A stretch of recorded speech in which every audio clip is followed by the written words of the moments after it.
మీ పిల్లలకి ప్రార్థన చేయమని చెప్పొద్దు. ఇదేంటి పాస్టర్ గారు ఇట్టగా అంటున్నాడు?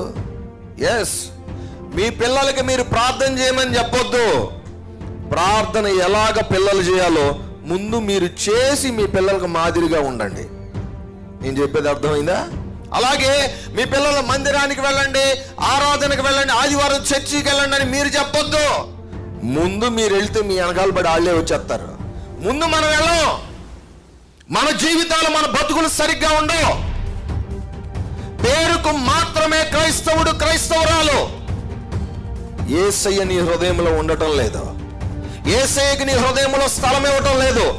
పేరుకు మాత్రమే క్రైస్తవుడు, కానీ భార్యకు తెలియకుండా ఇంకొక వ్యక్తితో తిరగటం.